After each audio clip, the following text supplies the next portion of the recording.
The holiday season is upon us, and you know what that means. Candy canes, expensive gifts, Amazon wish lists that y'all need to update. You know who I'm talking to.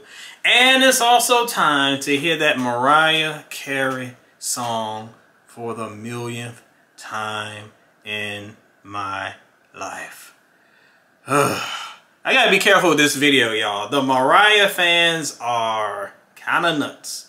And today, we're going to give them a Christmas gift. We are going to rank every Mariah Carey album, except for them Christmas albums, because I can't, from bottom to top. Yep.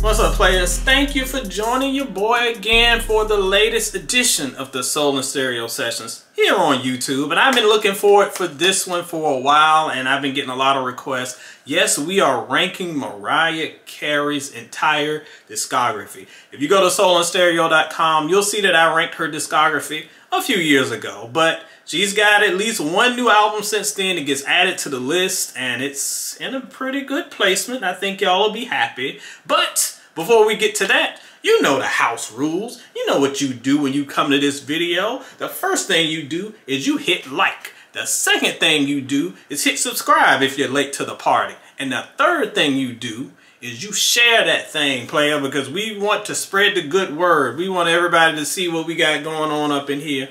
And your boy appreciates y'all showing me some love. So, as we talked about a little bit earlier, today we get to celebrate one of the greatest voices in R&B history, Mariah Carey. I always kind of laugh at the memes that say like, oh, Mariah goes into ice all year long and then she thaws out and becomes this mega presence during Christmas time. And yes, you can't walk nowhere without hearing that song, That Shall Not Be Mentioned.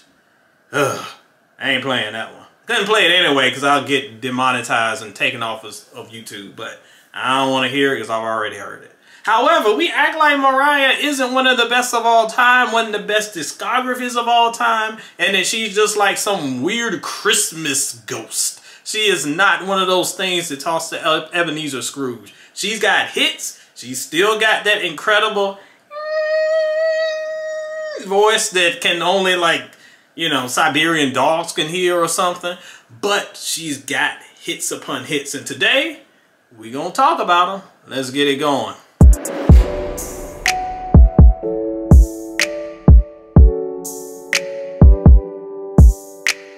Coming in at number 13, yep, the Glitter album. Okay, let me set the stage for this one, for those who know and those who don't know. So in the early 2000s, Mariah decided she was going to be a movie star, and she came out with a movie that was apparently loosely based on her life. I can't remember. The Glitter movie is quite the disaster. But it's one of those movies that's so bad it's hilarious, so it's really entertaining, but probably not in the way she intended. The thing is that the album was released along with this. So the Glitter album serves as sort of a kind of soundtrack, but not for real, but just more of a piece to accompany it. Kind of like the American Gangster album was for Jay-Z and that project. However, although there's been a lot of justice for Glitter hashtags, and in time we've kind of celebrated this album and, oh, we're going to show this, well, it wasn't as bad as people said at the time, and it's a good album. Look, players, let's be real. There are lots of great Mariah Carey albums on this list, and they're all better than this one. This album is not horrible. No, there's some great album cuts. I actually like the singles a whole lot. There's some fun singles on this. But by far, it's the most inconsistent Mariah release to date. And it's not even close. We can change history. We can pretend that this album was actually great and everybody was crazy. Mariah has done much better than Glitter. And I'd rather watch the album. I'd rather watch see, I got glitter in my brains. I'd rather watch the movie because it's so ridiculous than listen to the album, which is just okay.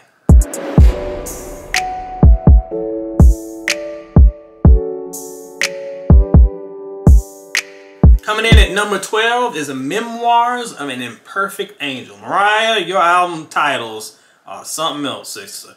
This album kind of got overlooked, I think, at the time because this is when she had a little silly feud with Eminem. And you know how y'all are with feuds. This was also around the time of social media really beginning to pick up steam. And whenever someone sees there's a little bit of a quarrel between two artists, we blow it up like it's the biggest thing ever. It was dumb. It was silly. And people overlooked that this album kind of ain't bad.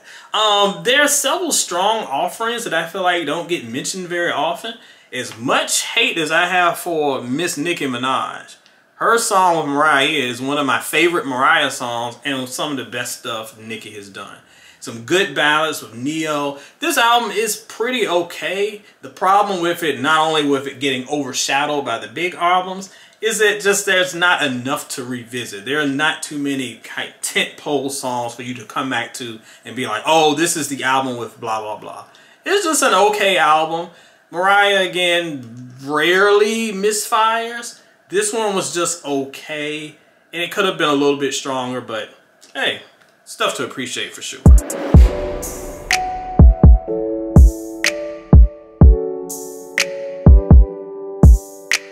Coming in at number 11. Number 11. Like my old church folks would say, me, I am Mariah. The elusive chanteuse. Mariah, you and these album titles, you something else. Well, look, this album is pretty similar to what we discussed about with Memoirs. It's an album that is pretty okay. It actually has some really good singles on it, but once you get beyond the singles, the album itself is just what it is. A little bit of bloat. A little bit of stuff that could be extraneous and taken away. And although there's some solid work, production, and of course, vocals there, it's not really much there that you would want to go back and revisit. I know this one has become a bit of a fan favorite in recent years. I'll say this about Mariah fans. Any albums that have gotten kind of a so-so reception, they have worked hard to rewrite that history, player. This is one of the albums they've done that on. Again, not a bad album, but one that she has definitely improved upon in recent years.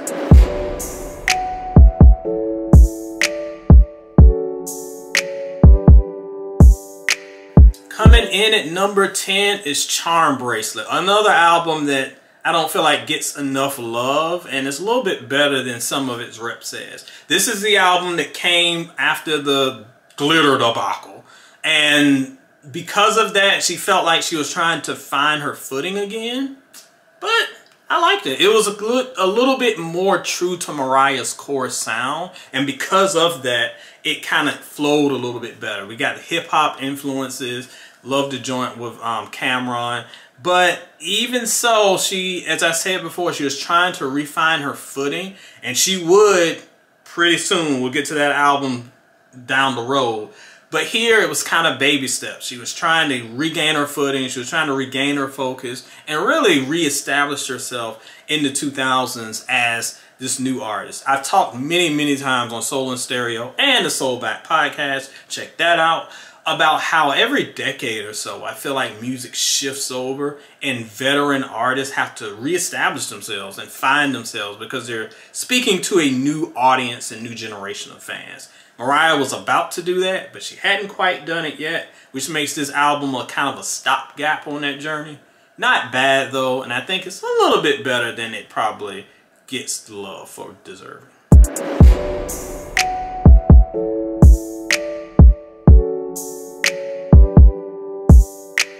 Coming in at number 9 is Rainbow. I think Rainbow might be the most dissed album that I've seen of Mariah's career, and the reason is it was the album that preceded one of her most celebrated albums we'll get to much later on in this list for good reason, and this one was a definite step down from that album. However, It wasn't a bad album. It was just, it leaned much more pop than we had heard from Mariah. Don't get me wrong, Mariah's always been an artist who has embraced her pop side, her R&B side, and of course the hip hop side. This one really was kind of going back to the pop side, but with the kind of late 90s, 2000s flair. So it was a different sound for Mariah coming off the previous album, and that meant some of the album cuts didn't quite work. But it's always for a Mariah album. The singles are always great. There are a few album cuts that really hit, but it's a little bit uneven. And again, another album, like the album we just discussed a little bit earlier with Charm Bracelet, it's a little bit better than its rep says. A lot of people kind of say, oh, it's terrible. It's far from terrible. I enjoy it. It's just another uneven experience.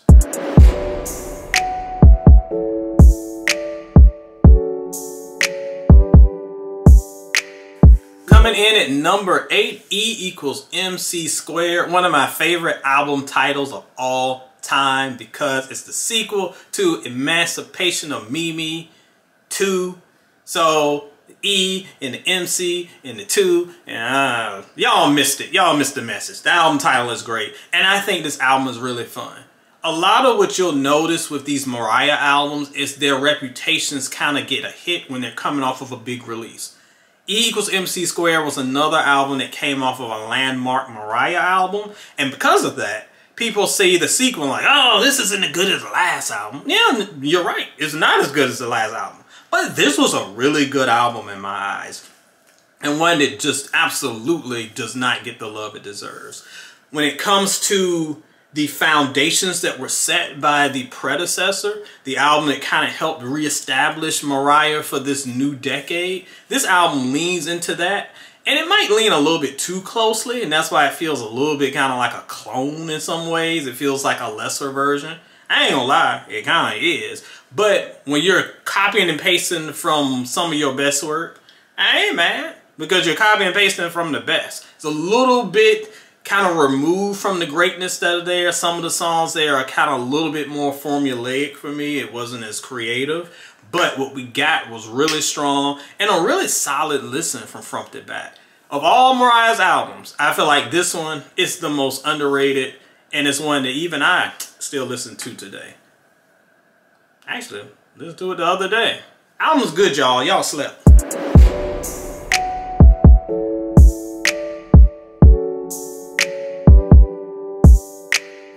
Coming in at number 7 is Caution, Mariah's most recent album. And look, by this point in her career, this was 2018, I believe, Mariah was basically known for two things: the Christmas song and those weird New Year's Eve performances she would do. But don't call it a comeback. Unless you want to call it a comeback, then you can't call it a comeback. Point is, this album, she reestablished herself as a preeminent voice in R&B and gave us a solid album from front to back. Once again, we saw that Mariah was able to adjust her sounds and adapt to a new landscape of R&B. This doesn't sound like Vision of Love or Emancipation or anything from a previous decade. This sounds like a late 2010s album, but it sounds distinctly Mariah. She had the producers of the day come on board, some interesting collabos with people like Timbaland and Blood Orange, but she was able to make it sound Mariah. Even Ty Dolla $ign, who as soon as I hear I want to rip my ears off and throw down the street, he did a good collabo. She was able to sound like Mariah, but embrace all that was around her. This is a very good album, and I really wish that we got another album soon after. We haven't seen one yet. Come on, Mariah. We know we got another one in you. This proved that she still has gas left in the tank.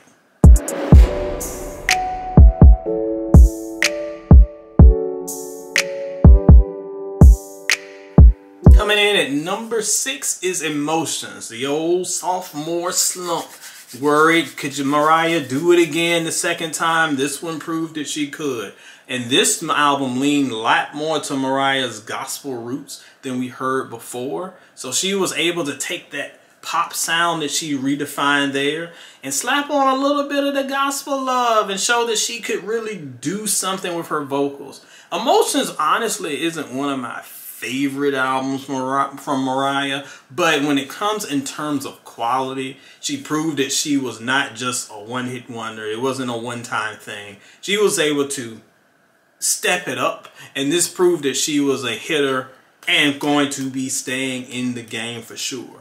It's one of those albums that kind of gets overlooked today by younger fans because it doesn't have the legacy of some of her late 90s stuff, and definitely not the 2000s album. But as an overall release, it was very important to her career and still stands up pretty good today. Emotions is a dope one.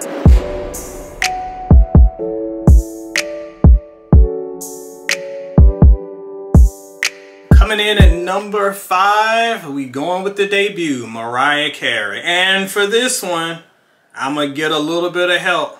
Watch this. Beyonce tickets on sale. Glass Horsey album tickets on sale. What? Are you talking about Beyonce and Renaissance? What's happening? We're talking about Mariah Carey, lady. And I know that her debut album means a lot to you. So, tell us why this album is dope. I love this album. Every song on here is just amazing. And I remember, you remember videos? Remember those? I remember when videos existed, yes. I remember that Vision of Love video was climbing the charts in the BET countdown. And when it finally reached #1, I was celebrating like she was my cousin or something. Because I love that song so much. Y'all don't know, the BET countdown was big business. The way y'all stare at hashtag trendings, that's how we stared at the BET countdown. Yes, her debut album was really like a landmark. And when we heard an artist come in that young with that voice, my gosh, she was able to just immediately make her mark. Oh, I thought you were going to say something else. It's just an awesome album. Well, I agree with that. Sorry, I don't have any tickets for you. The Beyonce fund is ready, though, for whenever they do drop. The Beyonce fund is not ready. It is ready. No. Stay ready, so you don't have to get ready. I need to get ready. PayPal me, y'all. Help. Cash App. We need help.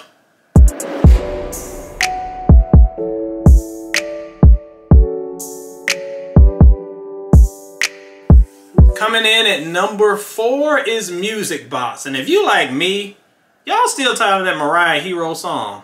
I'm still tired of it. If you weren't around, you probably don't understand. If you were around, this was the Christmas song for us. That Hero song was everywhere, all over the place. But regardless of me being tired of the song, Music Box was an absolute step up for Mariah. Yet another huge release. I think at this point, she was like 32 million copies sold worldwide or something insane like that. Mariah was, to coin a phrase, on fire. I had to do it.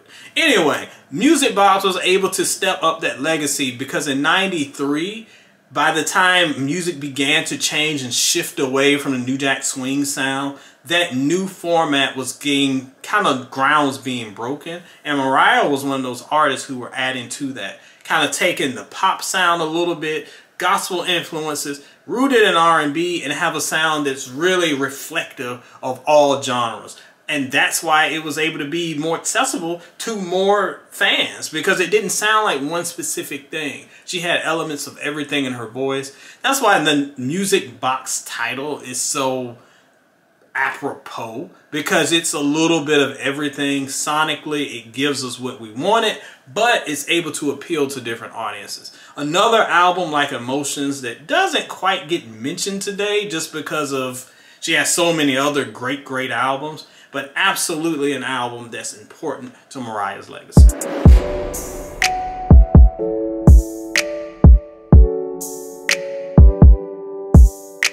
Coming in at number 3, The Emancipation of Mimi. Now I'm sure some younger fans will be mad that it's at number 3 and not 2 or 1 or whatever. But trust me, this album is great.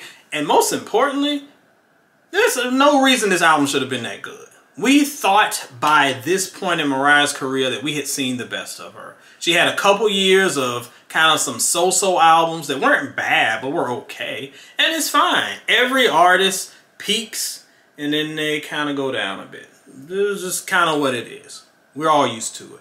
But she rebounds in a big way. And Mariah this was the first time we saw this kind of career revival that we would see again with the Caution album, as we talked about a little bit earlier. But she was able to extend her legacy with this one. An album that was very apropos and specific to the time period, but she was still being Mariah. It felt like a 2000s or mid-2000s album, and she had hit after hit after hit. We Belong Together, Shake It Off, incredible album cuts that were just going crazy. The Twister song, why was there no video? There's just so much great stuff in this album, and it just appealed to younger generations that became this new legacy, a new generation of Mariah fans that have, to this day, are the ones that are going to be yelling and screaming in my DMs because I didn't put this as #1. Her fan base only grew with this one, and Emancipation is a strong contender for Mariah's legacy being as powerful as it is.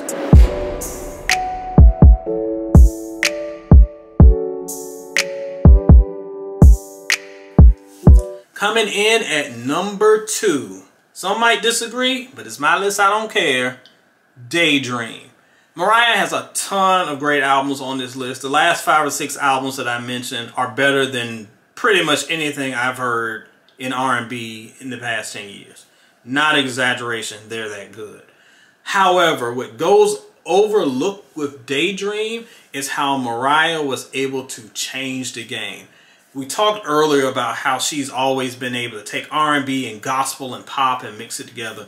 Daydream, to me, was where she really found the element of influence of inputting hip-hop into her sound. And when she was able to find that perfect mixture, she became the Mariah. Voltron was formed when she found that missing key and was able to take things to the next level. Incredible album cuts. Remixes as good as the album cuts themselves.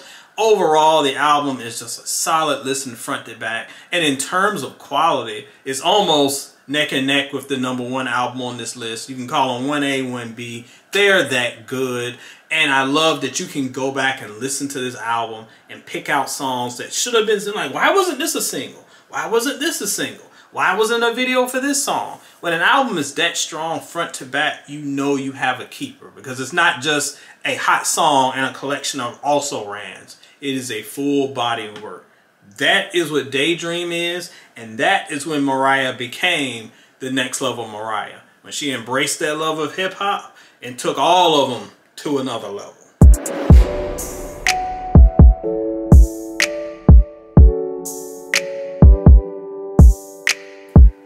And coming in at #1, yes, probably not a surprise to many of you, but #1 album is in fact Butterfly. As I mentioned before, in terms of quality, you can almost coin flip this one and Daydream. But I have to go with Butterfly for #1 because, I mean, it's got an incredible legacy. When you think of Mariah, in my eyes, I think of that cover playing with that little CGI butterfly thing in her hair. And I also love that this one was able to have so many great sounds when you got the Latin sound, the hip hop joints, these incredible just ballads that soar. I mean, this woman is singing over a freaking Mobb Deep beat and making it sound absolutely angelic. And let's not forget the songwriting. If you break down the songwriting on songs like The Roof and 4th of July, it's absolute poetry. Some of her best writing to date is on this album. It's an incredible body of work. Now, I know people gonna ask, why, good sir, if this is her best album, you did not give it 5 stars? I've been hearing this for like 10 years. And I've listened to it many times, and I haven't given it 5 stars. Here's why. As great as this album is, and it is incredible, the second half just slows down just a tad for me. It's a little bit of loss of momentum on the second half of the album. Doesn't mean the album isn't great.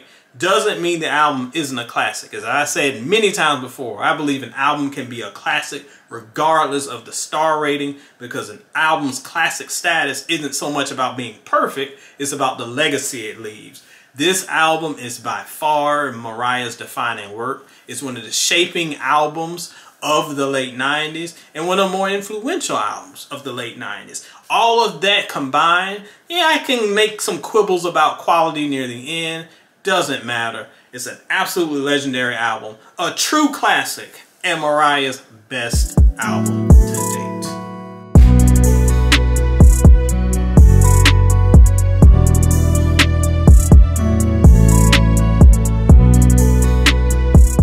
Alright players, that's it. The best of Mariah. All of her albums ranked from bottom to top. Alright, lambs or stands or whatever the Mariah fans are. This is where you come in and cuss me out. Drop your comments in the comment section. Let me know how you would rank Mariah's albums. I'm sure, I would hope Mariah's close to the top. Some of y'all probably have Mimi at #1. Some of y'all have Glitter at #1 because you got glitter in your ears. I don't know what's going on there.